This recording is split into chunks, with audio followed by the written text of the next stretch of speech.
Lady yields. The chair now recognizes Dr. Harshbarger for her 5 minutes of questioning. Thank you, Mr. Chairman, and thank you to the witnesses for being here today. I'll start with Dr. Panu. Are there early warning indicators, whether they're digital, biological, or supply chain, that could help identify AI-enabled biological misuse? Because you talked about that digital to physical barrier.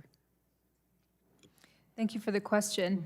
I think that supporting that kind of capability would be very important. I can't say that I'm personally aware of the existence of something that is robust and addresses all the points that you raised, but we should certainly invest in having such capabilities. Okay. Thank you. What about you, Dr. Diggins? I would echo that answer. I'm not aware of any capability that exists now, but I think it's important that we build it. Mr. McKnight? Yes, one of the key capabilities that we work on is when you take a sample with Biothreat radar from an airport or from a community or from a threat location, you bring it and you do DNA sequencing with it, and the DNA sequencing data comes off the sequencer. And then we have a set of tools that we're constantly developing with cutting-edge machine learning and AI to analyze that DNA and tell you what's in it. What different types of pathogens? Are there new things that you haven't seen? And one of the very specific tools that we work on that was developed in conjunction with IARPA, the intelligence community's DARPA, is a tool that actually looks and algorithmically scores to identify if something has been genetically engineered or not, to give you a sense of could this have been made or designed with different types of tools. And those are the types of things we really need. When you invest in Biothreat radar, you're investing in those types of capabilities as part of a system that will continue to evolve. Well, this goes into my next question. Are export controls effective at restricting adversarial access to certain AI models, biological data, software, automated lab equipment? Mr. McKnight? I think there's two important parts of that question. As it relates to export controls, like we look at every other area of technology, it's certainly not my core area of expertise, but it is something that very much merits continued review. The other side that I worry more about is because of what I mentioned in my opening remarks, right? Biology is borderless.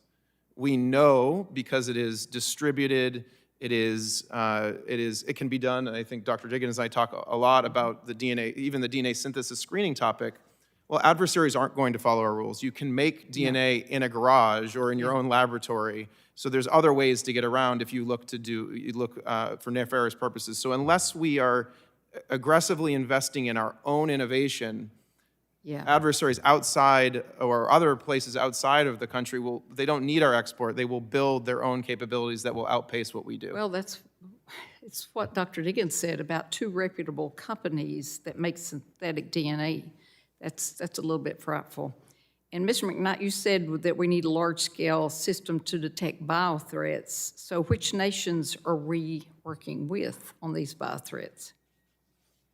Yes, I think thank you for that question. I think when we talk about the concept of biothreat detection or bioradar, as I mentioned, this was a concept started during the pandemic and has continued over multiple different administrations. The president's budget calls for biothreat radar expansion at CDC and HHS today.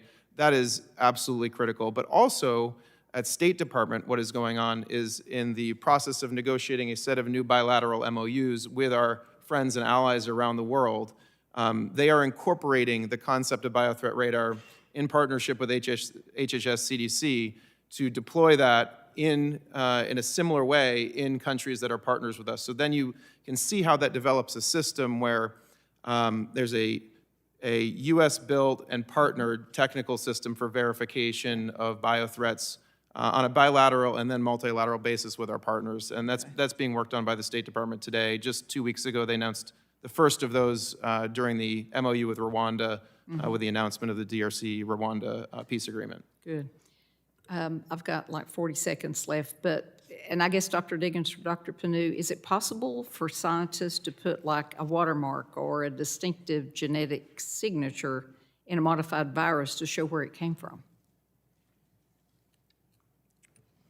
There are mechanisms for doing that. However, there are also mechanisms for removing those watermarks. And so the idea that they're persistent is difficult to ensure. Dr. Panu?